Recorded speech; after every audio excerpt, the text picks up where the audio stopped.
आषाढी वारीच्या सोहळ्यासाठी पंढरपुरात भाविकांची मोठी गर्दी आतापासूनच व्हायला सुरुवात झाली आहे.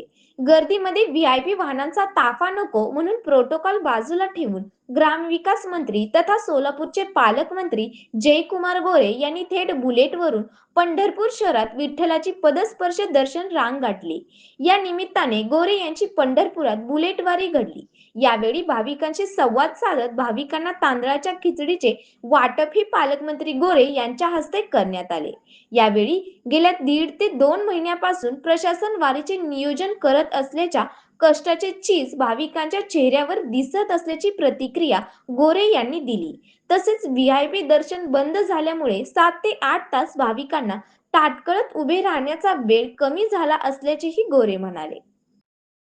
वारकऱ्यांच्या येण्यानं आता पंढरपूर शहर हे वारकऱ्यांच्या येण्यानं रस्ते सगळे गजबजलेले आहेत. आणि अशा परिस्थितीमध्ये फोर व्हीलरवरनं येणं, तापा घेऊन येणं थोडस लोकांच्या अडचणीचं होतं म्हणून आलो असलो तरी या ठिकाणी गेल्या 1.5-2 महिन्यापासून प्रशासन आम्ही सगळेजण प्रचंड मेहनत घेतोय. आणि ही मेहनत घेत असताना वारकऱ्यांना सोयी सुविधा मिळाव्यात, त्यांना आनंदानं दर्शन व्हावं, या ठिकाणी येत असताना त्यांना कुठली अडचण येऊ नये, स्वच्छतेची सोय व्हावी, स्वच्छता सगळी व्हावी, आरोग्याच्या सोयी सुविधा मिळाव्यात, हे सगळं जेव्हा आपण करतो तेव्हा 1.5 महिन्यानंतर आज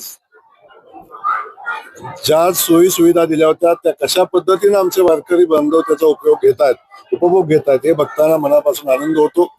सगळ्याच्या चेहऱ्यावर आनंद आहे. रांगेमध्ये 10-10 तास 5-5 तास उभे राहिलेल्या वारकरी हसत खेळत आज नाचत बागडत दर्शन घेत आहेत. आणि त्याला सगळ्या सुविधा त्या ठिकाणी मिळतात. पाणी मिळतंय, नाश्ता मिळतोय, जेवण मिळतंय, स्वच्छता आहे, आरोग्याची सुविधा आहे, शौचालयाची सुविधा आहे. त्यामुळे प्रचंड आनंदी जेव्हा हा आमचा सगळा वारकरी बघतोय दर्शन वारीतला किंवा शहरातला, तेव्हा खऱ्या अर्थानं 1.5 महिना 2 महिन्याची मेहनत प्रशासनाने केलेली आहे, शासनाने केलेली आहे आणि मुख्यमंत्री मोदयांनी ज्या सूचना दिलेल्या आहेत त्यांच्या नेतृत्वाखाली जेव्हा हे आम्ही काम करतो तेव्हा खऱ्या अर्थानं वारकऱ्याच्या चेहऱ्यावरचा आनंद बघून आमचं काम खऱ्या अर्थानं पूर्ण झालं याचा आनंद होतो. आणि आमचं दर्शन पण आनंदानं फास्ट होतंय याचा आनंद आहे. खास करून आता बघितलं असेल व्हीआयपी दर्शन बंद झालं. माझ्या काही सहकारी बांधवांची अडचण झाली, त्यांची मी क्षमा मागितली, अजून पण मागेन. परंतु त्या सगळ्यांना माझी विनंती आहे, एकदा तुम्ही या दर्शन बारीत आला आणि या वारकऱ्यांच्या चेहऱ्यावरचा आनंद बघितला, भक्तांच्या चेहऱ्यावरचा आनंद बघितला, आपण सुद्धा लाईनीत उभं राहून दर्शन घ्याल. त्यामुळं प्रचंड व्हीआयपी दर्शनामुळं जवळजवळ 3-3, 4-4, 5-5, 6-7 तास जे वारकऱ्यांना ताटकळत थांबायला लागायचं ते तास तेवढे तास कमी झालेले आहेत.